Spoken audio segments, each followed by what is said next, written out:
Pemirsa, malam ini kita tidak mencari sensasi. Kita mencari jawaban. Apa yang sebenarnya terjadi pada Sutrimo, kepala rumah tangga ex-Jampitsus Febri Adriansyah. Ekshumasi sudah dilakukan kemarin di Banyumas, Jawa Tengah. Puluhan sampel dibawa ke laboratorium untuk menguji penyebab kematian Sutrimo. Dan kasus ini menyisakan sejumlah kejanggalan. Klinik yang sudah disebut ya, sudah tidak beroperasi, ponsel korban yang raib, dokumen medis yang dipertanyakan, hingga penyidikan dugaan pembunuhan berencana.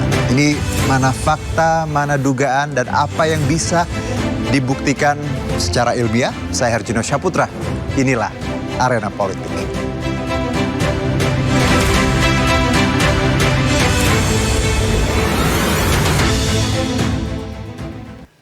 Ya, langsung untuk membahasnya kita panggilkan 4 narasumber yang sudah bersama kami malam ini. Dengan hormat kita boleh berikan tepuk tangan yang paling meriah untuk Penasihat Kapolri Bapak Arianto Sutadi.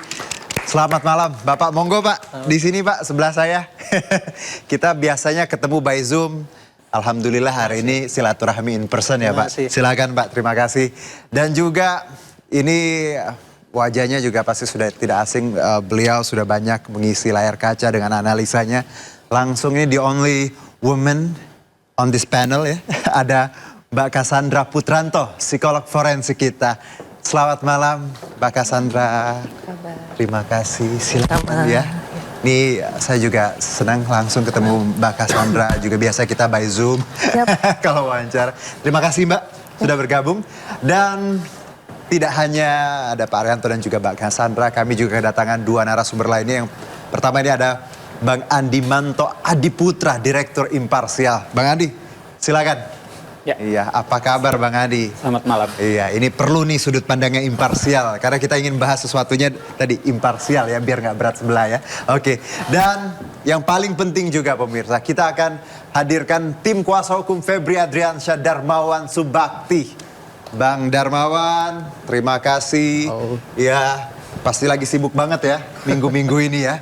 Ditanya kanan kiri dan segala macam. Nah, tapi terima kasih semuanya sudah hadir ya. Sebelum kita mulai nih Mbak Cassandra, Pak Arianto, juga Bang Darmawan dan juga Mas Andi, bahwa kita akan coba hadirkan sedikit background ya. Bagaimana sebenarnya cerita yang kita punya, fakta yang kita punya, dan bagaimana sebenarnya kronologi yang sudah kami coba rangkum ya satu persatu. Nah, di belakang saya coba tampilkan ini ada beberapa grafis ya terkait kronologi kasus Sutrimo ya, di monitor di depan juga bisa kita lihat yang memperlihatkan bagaimana kasus kematian Sutrimo. Dan kalau pemirsa lihat di layar kaca, ini pihak keluarga Sutrimo membuat laporan usai menemukan ya kejanggalan termasuk formulir kronologi medis yang diduga disembunyikan. Bahkan ponsel korban ini ya disebutkan raib serta nomor kontak pengantar jenazah ini tidak aktif lagi. Nah, ini jadi banyak puzzle di sini. Dan polisi kemudian melakukan penyelidikan, kemudian ekshumasi pun dilakukan, dan ya masih berlangsung nanti prosesnya karena ada it takes 1 or 2 weeks, dan disebutkan bahwa tidak ada tanda-tanda kekerasan fisik pada jenazah, dan saat ini kesimpulan akhirnya masih menunggu hasil nanti ya pemirsa. Dan pemeriksaan ini meliputi toksikologi ya, histopatologi dan DNA. Dan saya ingin mengetahui lebih dulu dari sudut pandang narasumber. Saya ke Pak Arianto dulu. Pak, dengan banyaknya atensi publik saat ini ya Pak ya, terhadap kasus ini. Plus juga bahwa ekshumasi sudah dilakukan. Ada yang bilang terlambat Pak, karena sudah 3 minggu ya. Anda melihat proses yang baru saja berlangsung kemarin. Ekshumasi ini seberapa krusial Pak Arianto? Sangat krusial sekali ya. Dan keterlambatan itu tadi saya juga sependapat. Saya tidak ahli, tetapi menurut keterangan daripada para ahli, kalau ekshumasi itu dilaksanakan lebih daripada 2 minggu itu sudah hasilnya sangat minimal. Iya. Makanya saya sependapat dengan itu, memang terlambat untuk ekshumasi itu. Tapi Pak, lebih baik terlambat atau tidak sama sekali? Kalau tidak sama sekali ya polisi dipertanyakan itu. Di mana profesionalisme? Karena dengan kejadian ini ya, tugas pokok polisi itu harusnya menjelaskan kepada publik apa yang terjadi ya. Sesungguhnya apa yang terjadi sih ini, dan kemudian dijawab berdasarkan daripada keterangan-keterangan yang dikumpulkan selama itu. Nah, keterangan itu dikumpulkan melalui cara yaitu nomor 1 penyelidikan. Penyelidikan itu artinya apa? Tindakan daripada polisi untuk mencari keterangan kemanapun untuk yang terkait dengan kejadian yang ada itu. Tetapi kalau masih dalam tahap penyelidikan itu, maka polisi tidak boleh menggunakan upaya paksa. Misalnya upaya paksa itu manggil orang, kalau nggak datang harus dipaksa jemput, itu namanya upaya paksa. Tapi Pak Rianto, Gitu. bahwa kita kembali bahwa ini kan sudah terlambat ekshumasi. Walaupun tadi ya paling tidak ada upaya sekarang sudah dilakukan. Lalu ketika ini terlambat Pak, apakah poin krusial yang kita dapat nanti tidak terlalu eksplisit atau malah ya tadi ekshumasi ini tetap ada gunanya gitu? Kalau saya, ekshumasi harus dilaksanakan Pak, karena itu adalah step yang tidak bisa diingkari oleh tindakan polisi untuk mencari keterangan yang ada. Cuman hasil daripada ekshumasi ini patut diperkirakan pasti akan minimal, kurang karena sudah terlambat gitu. Tetapi harus dilaksanakan, hanya dengan itulah polisi bisa menjawab. Ini Pak Trimo ini meninggal karena apa? Jawabannya itu aja. Paling tidak kita tahu dulu penyebabnya ya Pak ya. Apakah memang sakit atau memang ada itu kan sudah jawaban daripada tadi. Sekarang nggak bisa menjawab sama Walaupun tadi memang agak sulit ketika ini sudah 3 minggu pemirsa berlalu. Nah, saya ke Bang Darmawan. Bang, langsung ya Bang. Kalau pertanyaan saya mungkin gini Bang, dan juga pemirsa, bahwa kasus ini sangat erat ya dikaitkan dengan klien Anda. Ya, Pak Febri gitu. Apa yang publik bisa pahami Bang, ketika publik tetap tadi, mereka paham, wah ini pasti ada sesuatu nih, kaitannya pasti dengan Febri. Jawaban Anda? Pertama, Pak Febri Adriansah, Pak FA dan keluarga bersedih ya, dan ikut berbelasungkawa atas kepergian almarhum Pak Sutrimo. Beliau ini kan bekerja dengan Pak FA dan keluarga, tapi bukan Karungga ya. Jadi bukan Karungga. Pak FA ini Pak Tapi yang dari awal kita tahu yang Karungga loh Bang.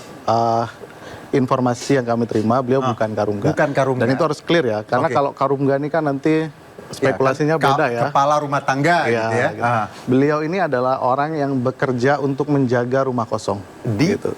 Nah, terakhir ada yang di Jakarta Selatan itu. Nah, Pak Sutrimo ini bekerjanya itu sistemnya on off. Jadi memang kalau beliau nggak ada pekerjaan lain, beliau bekerja dengan Pak Eva dan keluarga. Tapi kalau beliau ada pekerjaan lain, beliau mengerjakan pekerjaan lain. Nah, itu menurut kami harus clear. Nah, keluarga mengetahuinya Pak Sutrimo ini memang memiliki riwayat sakit ya, diabetes. Ya, diabetes itu disebutkan. Tapi memang yang lebih kompeten untuk bicara itu tentu dokter. Jadi kita tunggu penjelasannya terkait dengan hal itu. Pak FA dan keluarga sendiri, Mas, menghormati seluruh proses hukum yang berjalan dan berharap agar segera ditemukan nih fakta terangnya apa, sehingga tidak ada spekulasi-spekulasi, tidak ada tuduhan-tuduhan yang bukan-bukan. Begitu. Tapi Bang, tadi Anda menyebutkan sebenarnya Pak Sutrimo ini ya, almarhum ini kan bekerja lepas lah gitu ya. On off tadi ya. Kadang bekerja sama Pak Febri lalu balik kampung, dan kalau kita lihat dari kronologi di awal juga beliau sebelumnya sudah di kampung ya, dipanggil lagi untuk jaga rumah ketika ada penggeledahan gitu. Nah, seberapa dekat Pak Febri mengenal Pak Sutrimo dan sudah berapa lama mereka kenal sebenarnya?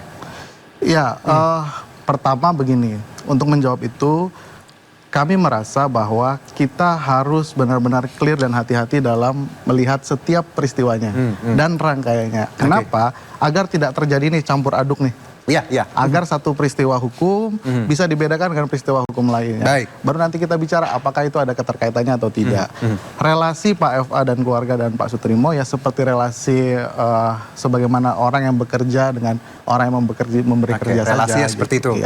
Dan sekali lagi Pak Sutrimo diberi tugas untuk menjaga rumah kosong. Sudah berapa lama kenalnya Pak Febri dan Pak Sutrimo ini? Kami belum dapat informasi lebih jelas ya tentang seberapa lama mereka. Tapi relasinya tadi ya. Berrelasi tersebut. Seorang pekerja dan pemberi kerja. Seperti itu. Nah, tapi Bang Darmawan sedikit saja Bang, sebelum saya ke Mbak Cassandra.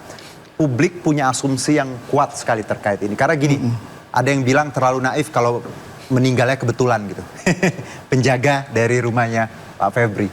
Nah, tapi tadi dibantah Bang Darmawan, bukan Karungga, cuma jaga rumah kosong. Apa argumen atau bukti kuat bahwa beliau tuh bukan Karungga? Ya memang pada faktanya bukan Karungga ya. Pak Febri pun bilang gitu bukan Karungga? Ya, informasi yang disampaikan kepada kami, Pak Sutrimo ini bukan Karungga. Oke. Dan begini kan, kan ini kalau kita bicara informasi yang terbaru kan sudah sampai di penyidikan. Artinya ini proses hukum yang berjalan. Baik. Kita tahu ada pasal 5 tuh di KUHP kita, pasal 1 ayat 5 tentang penyidikan. Di situ apa? Serangkaian tindakan penyidik untuk mengumpulkan dan mencari alat bukti agar ditemukan peristiwa pidana. Oke. Nah, saya mau bilang seluruh pertanyaan-pertanyaan kita itu jangan-jangan sedang dicari nih. Ya, ya, Menggunakan apa? Menggunakan metodologi. ya.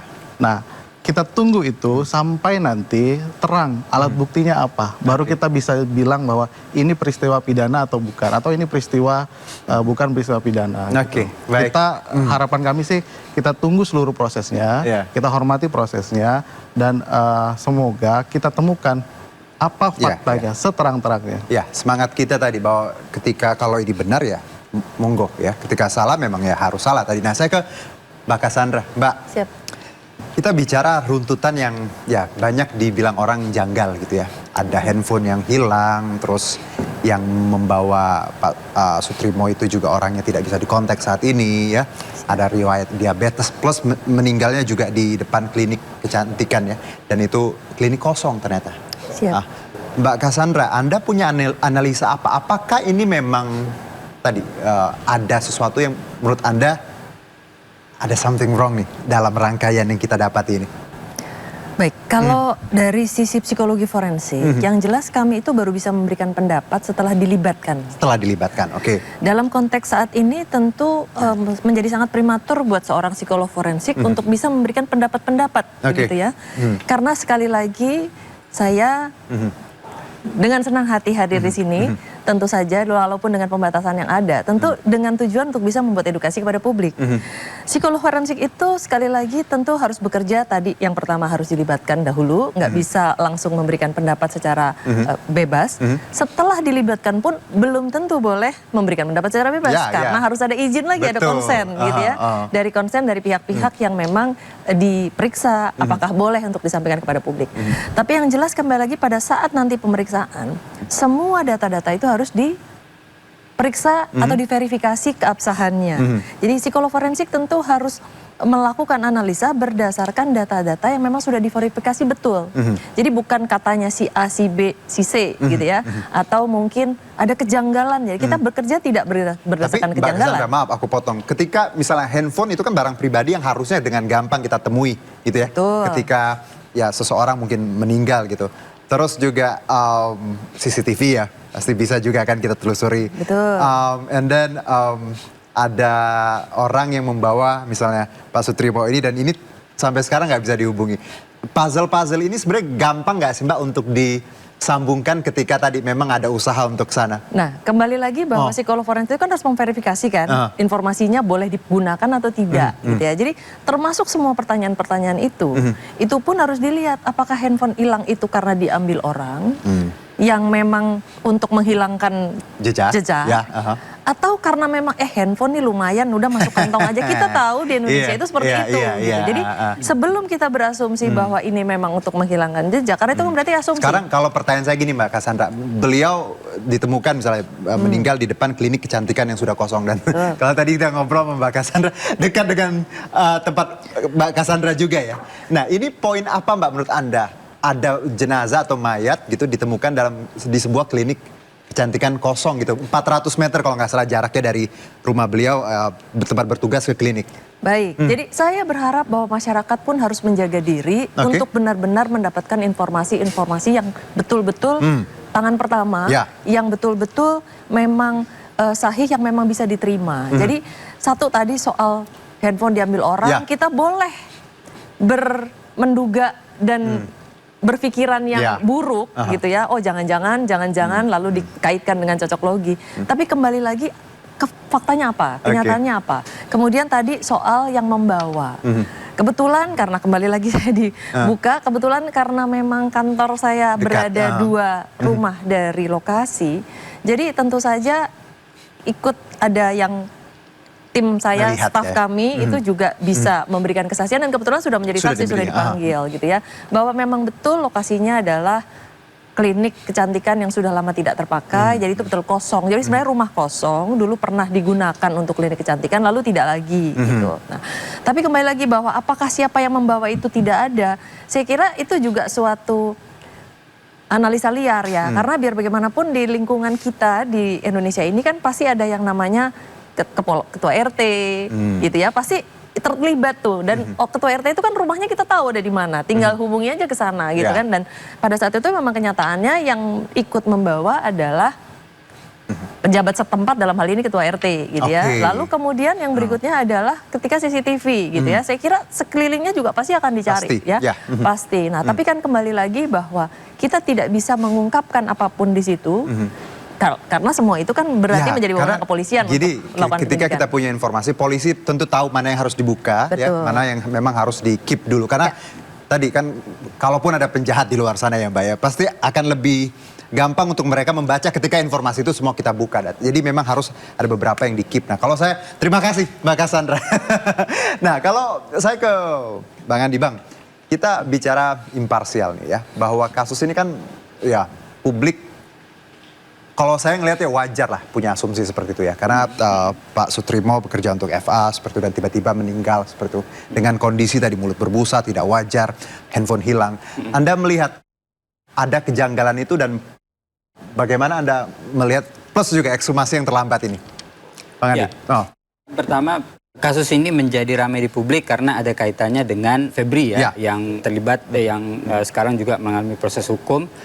Kemudian jika ini memang ada kaitannya, itu kemudian publik akan mengasumsikan bahwa ini sebuah kejahatan yang begitu besar, gitu ya, untuk melakukan kejahatan lain untuk menutupi satu kejahatan yang terjadi sebelumnya, gitu. Nah, tetapi lagi-lagi yang diinginkan publik itu adalah informasi yang lengkap. Yang diinginkan publik adalah satu informasi yang jelas ya, yang terverifikasi, yang itu seharusnya sudah dilakukan oleh kepolisian semenjak awal, begitu. Pertanyaan-pertanyaan yang muncul misalnya, kenapa tidak dilakukan otopsi ketika informasi soal kematian Pak Sutrimo itu diterima oleh kepolisian, itu juga menjadi pertanyaan.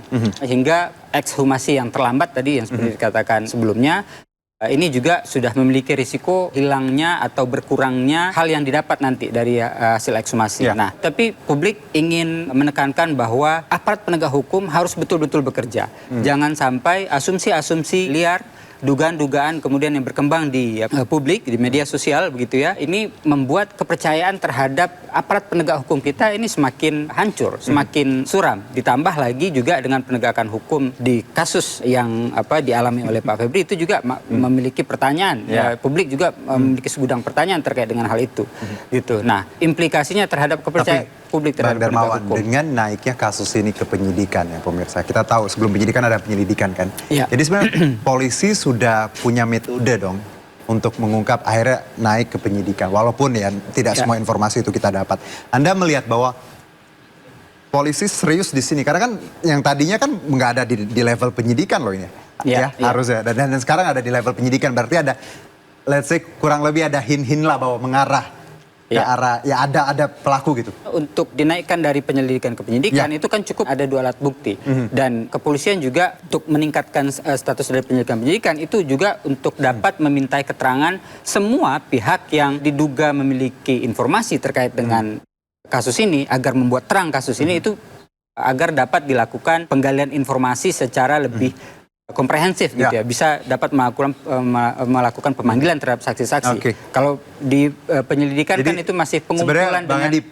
ketika ini sudah ada di penyidikan berarti memang mengarahnya ada dugaan seperti itu. Iya, ada dugaan tidak. Baik, kita jeda dulu. Saya akan nanti langsung ke Pak Arianto.